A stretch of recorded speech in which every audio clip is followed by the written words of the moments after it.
Olá, começa agora o programa Trabalhador em Foco, esse programa que é uma realização do Movimento Sindical de Petrópolis, através da união de diversos sindicatos, que fazem com que eu tenha oportunidade de levar para você aí de casa informações precisas e relevantes sobre o dia a dia de todos nós trabalhadores. No programa de hoje, eu tenho o prazer de conversar novamente com Fernando Viana, que é engenheiro agrônomo. E a gente vai falar sobre os riscos químicos e insalubridade. Vamos falar um pouquinho sobre agrotóxicos, amianto, benzeno, mercúrio, sílica, que são alguns dos componentes de vários dos produtos que os nossos trabalhadores, da base dos trabalhadores do nosso movimento sindical, têm contato de alguma forma. Olá, Fernando. Muito agradecida por despender o seu tempo para conversar com a gente mais uma vez. Olá, bom dia. Bom dia a todos. Bom dia, Carla. E, mais uma vez, obrigado pelo convite para a gente poder estar conversando. Sempre assuntos muito importantes, né, relevantes, que têm um grande impacto tanto na saúde quanto na vida, no dia a dia das pessoas, bem-estar. E é sempre muito bom falar sobre isso, é sempre muito importante. Maravilha. Vamos começar assim básico. O que são os riscos químicos no trabalho? Bom, assim, quando a gente fala dos riscos químicos, isso vou estar sempre puxando um pouco para a questão da agricultura, né? Porque é a minha Claro. área.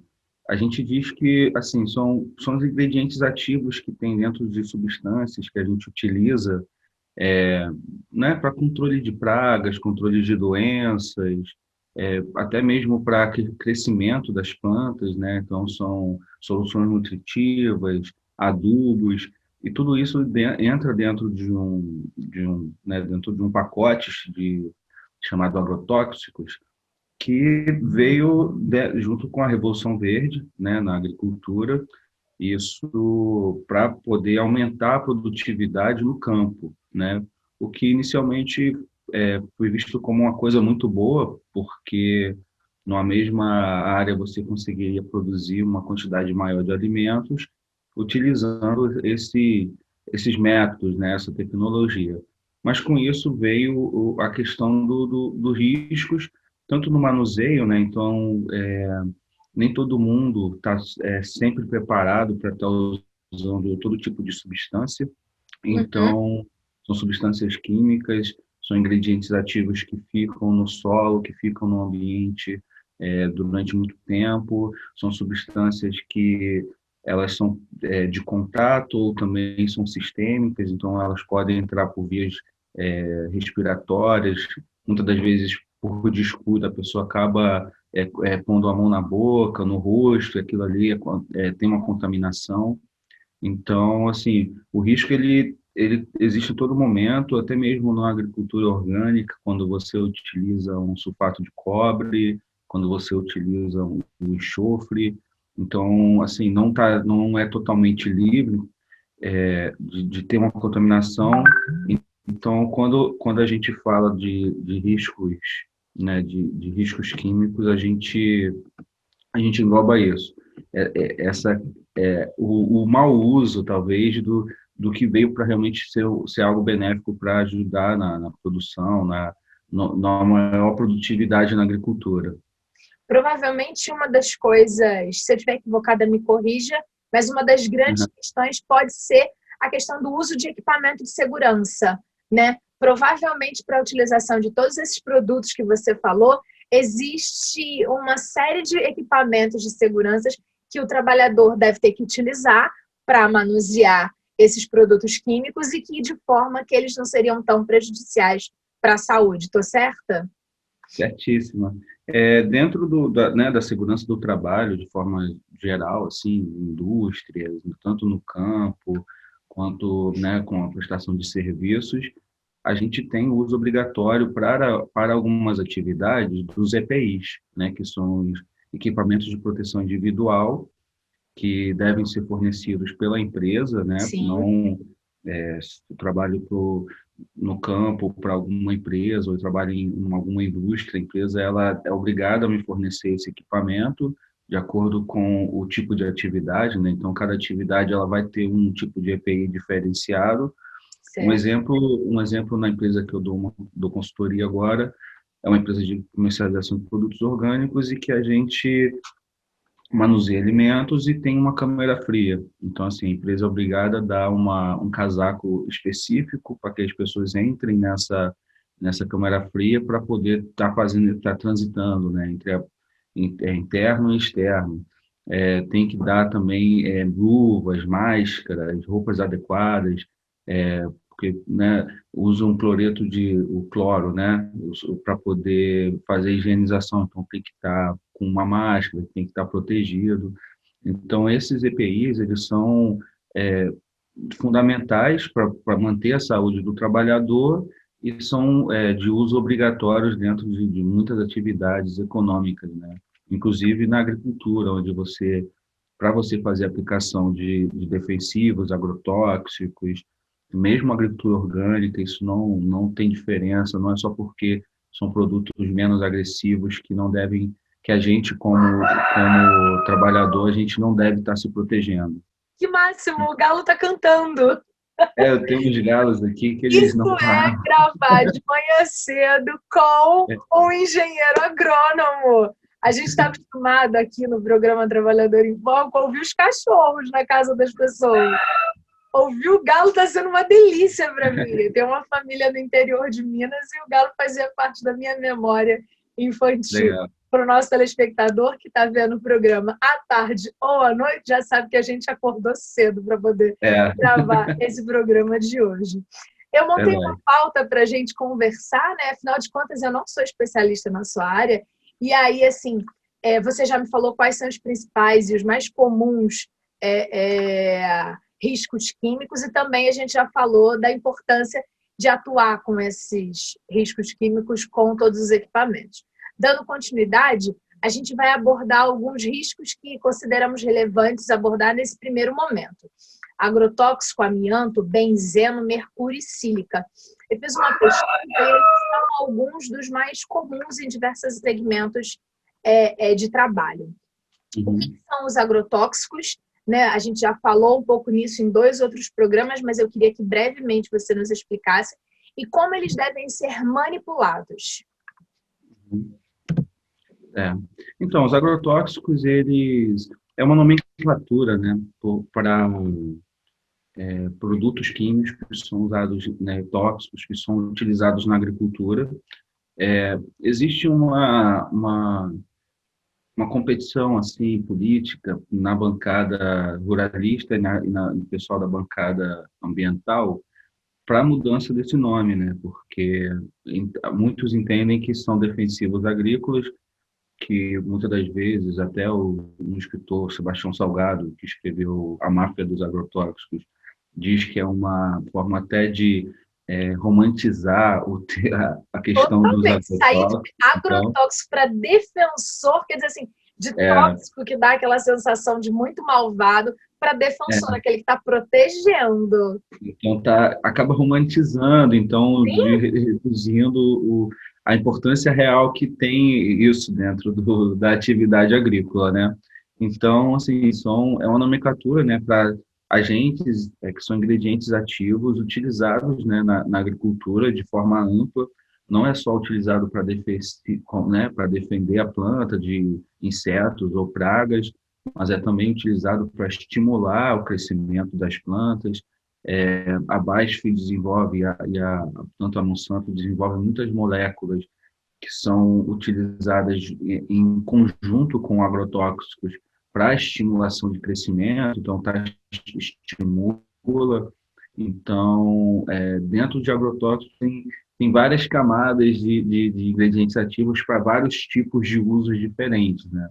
Então, assim, um deles isso, é o DDT, por exemplo, que é um herbicida, aí tem o Gramachone, que também é um outro herbicida, e aí cada um tem um tipo de ingrediente ativo de cada empresa específica e que é utilizado em dosagens diferentes, né? Então, só que assim, o uso do agrotóxico constante tem gerado muita resistência nas plantas, né? Então, assim, tem plantas que hoje, que há 10 anos atrás você combatia com um tipo de agrotóxico, com uma dosagem teve que começar a aumentar a dosagem desses agrotóxicos para combater a mesma planta ao ponto de hoje não combater mais, ela está resistente. Então, para a soja, por exemplo, no Mato Grosso, Goiás, já tem tipos de plantas que já estão tendo que fazer novos estudos para novos tipos de ingredientes ativos para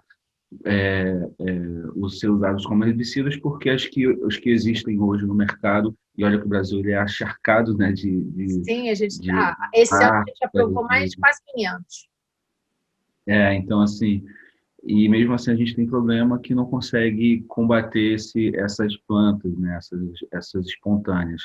Então, resumindo, é isso, né? Porque senão falando muitos termos, mas resumindo é isso, são esses ingredientes utilizados e para né, o controle de pragas, doenças e crescimento da planta, tanto na colheita, pós-colheita também.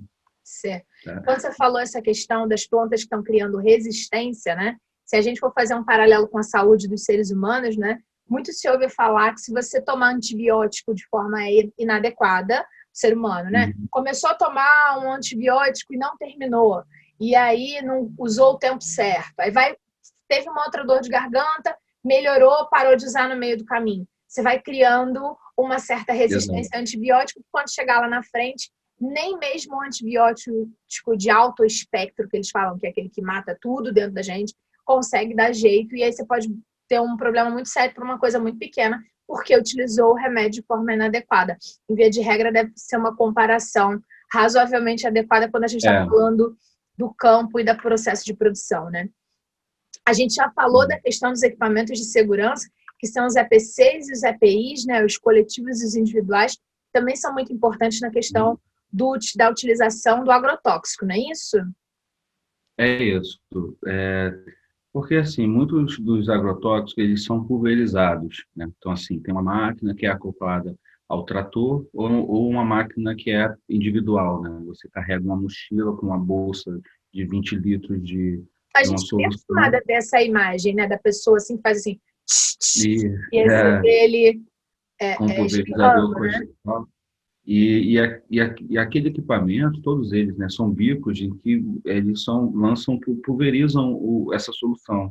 E aí essa solução, ela tanto, né, em contato com a pele, como em contato com as vias, né, aéreas, né, você poder respirar aquilo.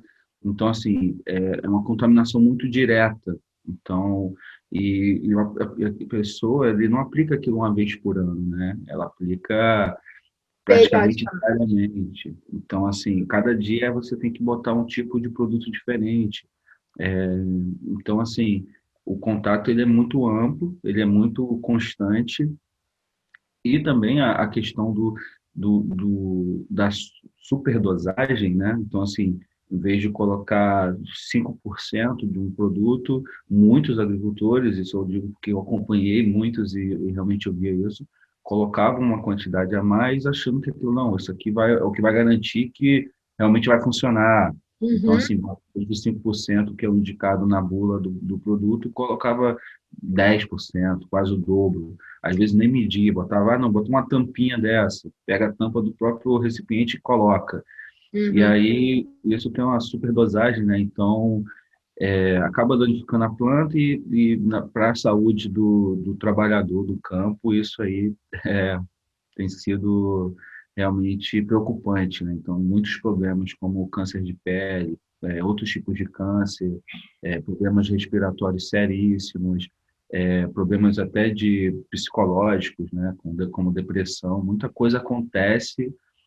Hoje mesmo, essa semana, né? Foi anteontem, foi proibido um agrotóxico que no Brasil, que já tinha sido proibido em toda a União Europeia e Estados Unidos, que tinha relação ao mal de Parkinson.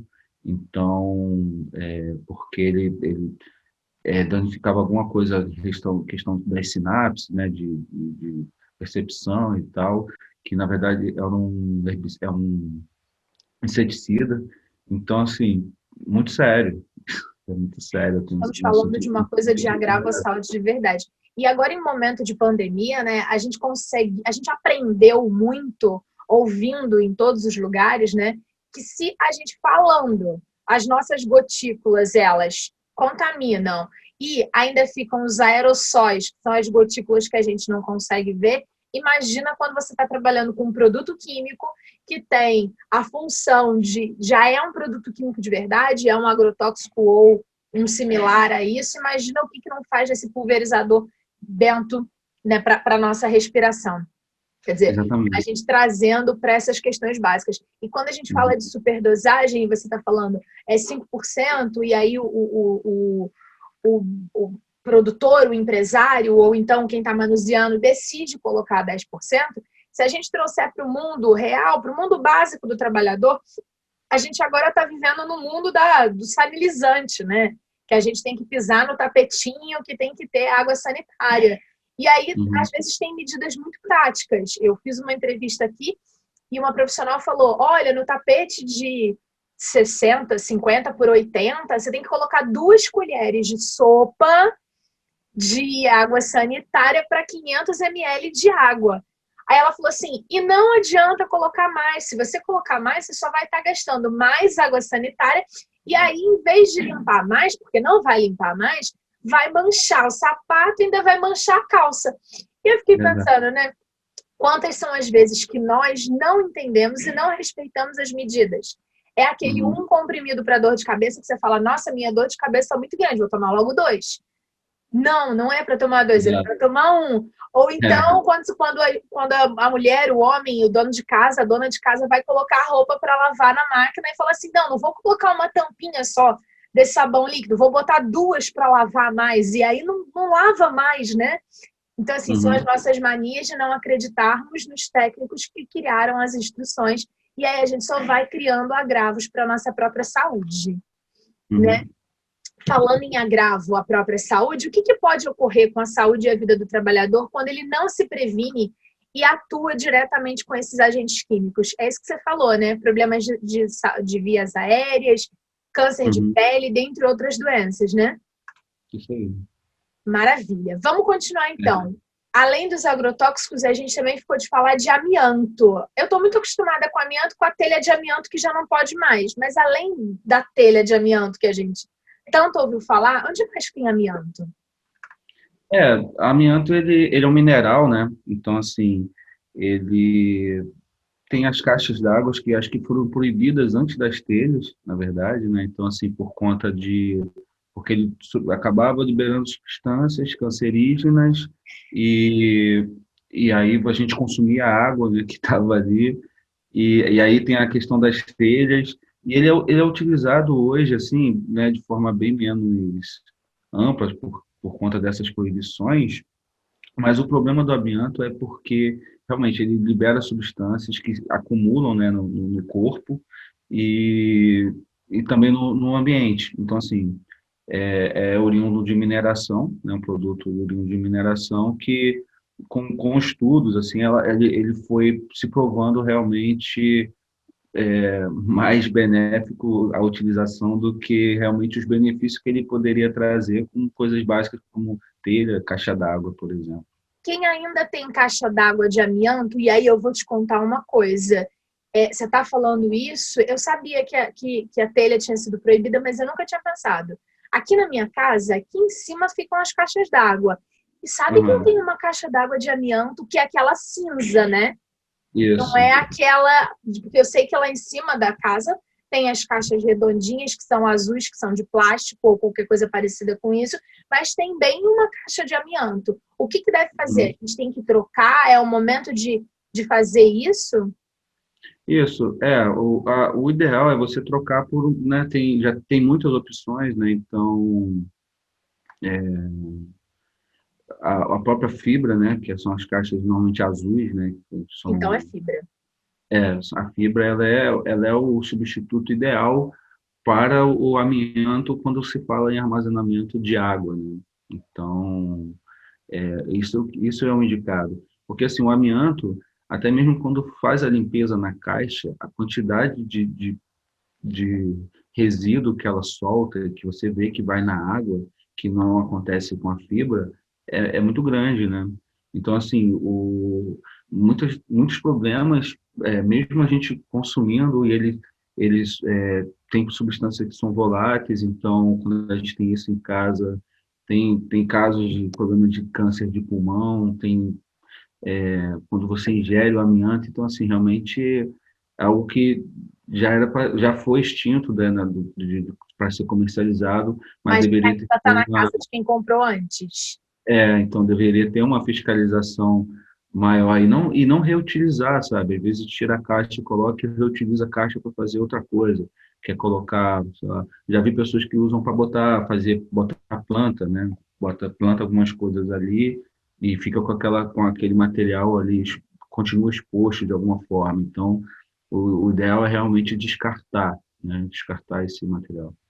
E que Maravilha. não, e outra coisa é que não tem um descarte adequado, né? Não existe uma política para recolhimento desse material que hoje não pode mais ser utilizado também. Isso também é uma questão importante da gente estar discutindo. Outra substância que a gente percebe que é muito séria para a saúde é o benzeno. Me explica um pouquinho do que ele é para o nosso telespectador de casa conhecer.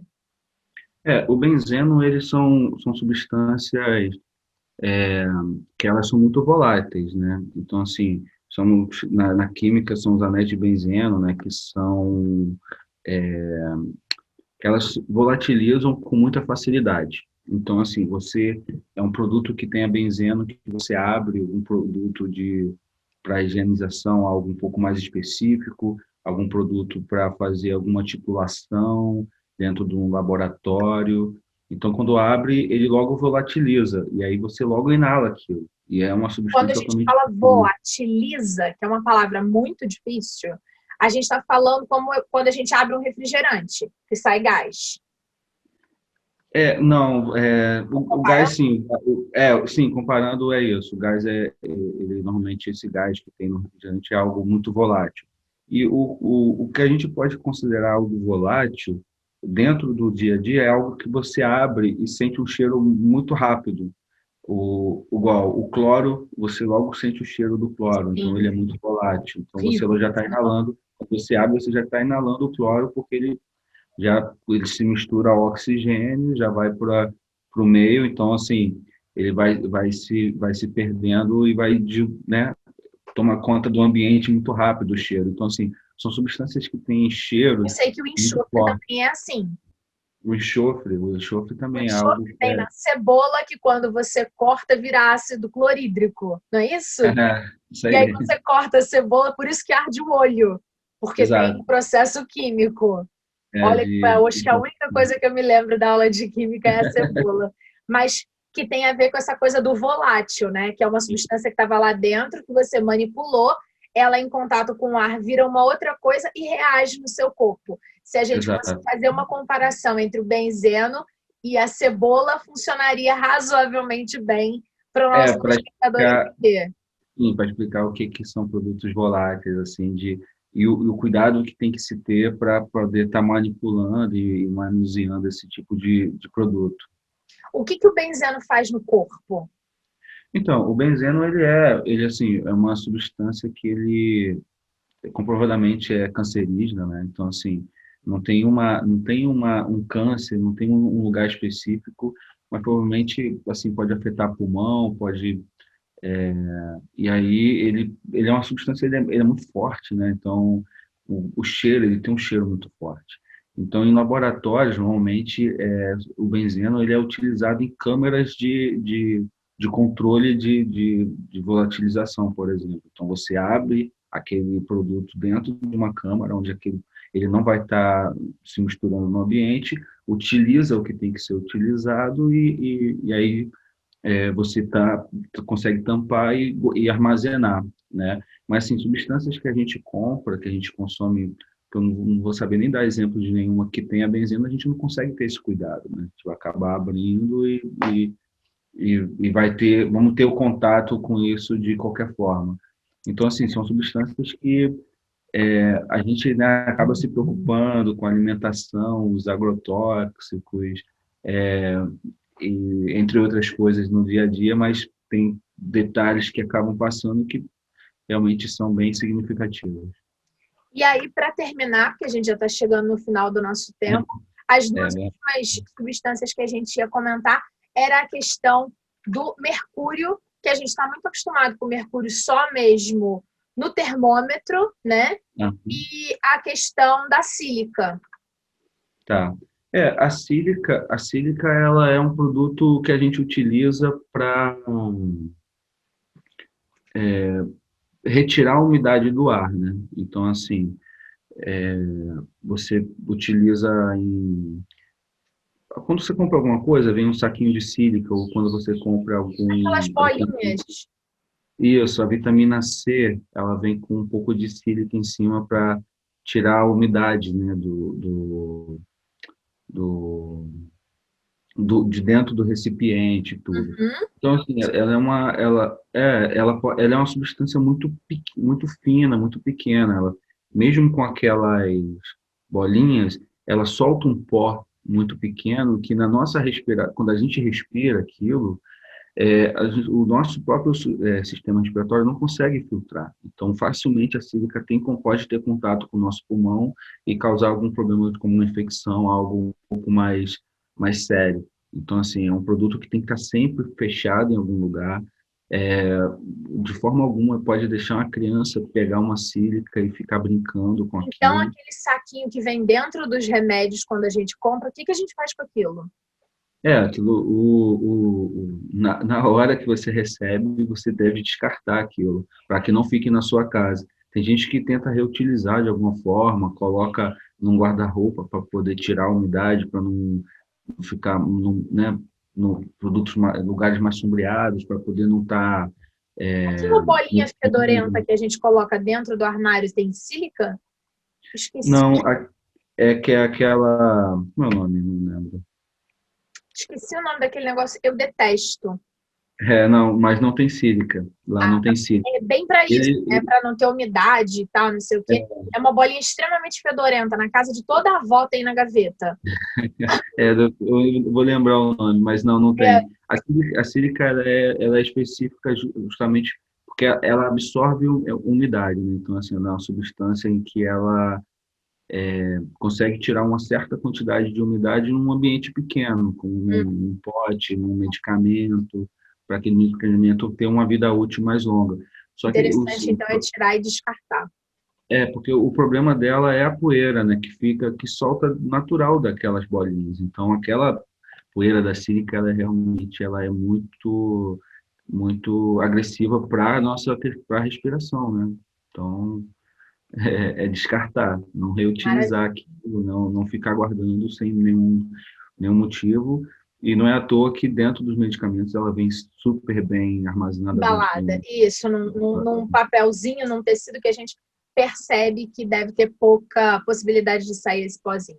Fernando, Isso. queria te agradecer de verdade por você ter compartilhado novamente com a gente informações que são pertinentes para o trabalhador ter uma qualidade de vida melhor, entendendo produtos com os quais ele lida, questões que ele tem que mudar na sua própria residência para ter um padrão de saúde melhor, por conta de todos esses químicos que existem aí no nosso dia a dia. Mais uma vez, muito agradecida pela gentileza do seu tempo aqui conosco. Não, muito obrigado, Carlos, mais uma vez, assim, muito honrado com o convite. É sempre um prazer conversar com você, poder contribuir de alguma forma. Pode contar. Obrigado. Maravilha. Obrigada a você de casa que ficou com a gente. A gente volta com um programa em breve, sempre tentando trazer um pouco de informação interessante para você de casa. Um abraço grande e até lá. Tchau, tchau. Tchau.